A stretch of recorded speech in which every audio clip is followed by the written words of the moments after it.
छत्रपती शिवाजी महाराजांची 11 एकर मैदानावरती रांगोळी साकारली जाणार आहे।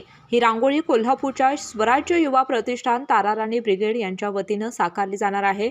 11 एकरामध्ये शिवछत्रपतींची उभारलेली प्रतिमा रांगोळीच्या स्वरूपात साकारण्यासाठी 35 टन रांगोळी लागणार आहे।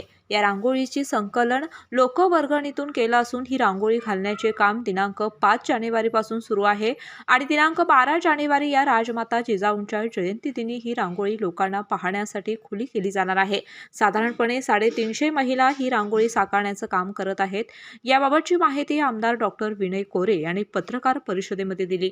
खरं तर कागदावरचं हे शिवछत्रपतींचं जे चित्र आपण रांगोळीच्या स्वरूपात साकारणार आहे त्याचे सगळे डायमेन्शन्स 11 एकराच्या प्रपोर्शनमध्ये कसे होतील याचा अभ्यास करणं आणि त्याच्यापेक्षा महत्त्वाचं काम जे खरं तर त्यांनी केले की 350 महिलांच्या मध्ये खरं तर ह्या उपक्रमाच्या बद्दलच्या असणाऱ्या भावना विचार पोचवणं आणि त्यांना या उपक्रमासाठी ट्रेन करणं की बाबा ही रांगोळी कशी टाकायची, तुम्ही काय मदत करू शकाल, अशा दृष्टीनं खरं तर प्रचंड कष्ट म्हणजे या सगळ्या महिलांना ट्रेन करणं, त्यांच्यामध्ये जागृती करणं, त्यांच्यात प्रचंड मोठा उत्साह निर्माण करणं, असं हे काम खरं तर अनेक दिवस ते साकारतायत आणि म्हणून सगळ्या आपण मंडळींनी हा उपक्रम जास्तीत जास्त लोकांच्यापर्यंत पोचवावा आणि ह्या उपक्रमाच्या पाठीमागं लोकांच्या सदिच्छा शुभेच्छा मिळवून देण्यामध्ये मदत करावी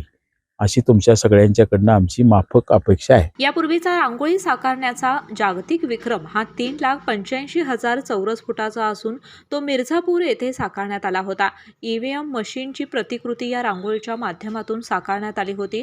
त्यानंतर 4,55,000 चौरस फुटाची ही रांगोळी हातकणंगले तालुक्यातील नवे पारगाव येथे वारणा मिलिटरी अकॅडमीच्या मैदानावरती साकारण्यात येणार आहे आणि या गोष्टीचा आपल्याला अभिमान असल्याचं श्री कोरे यांनी यावेळेला सांगितलं।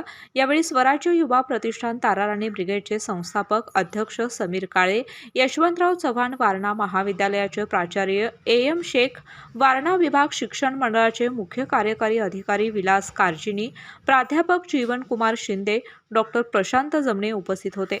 आ आ आई यस ब ब बदक क क कणीदार ख ख खमंग ग ग गोकुळतू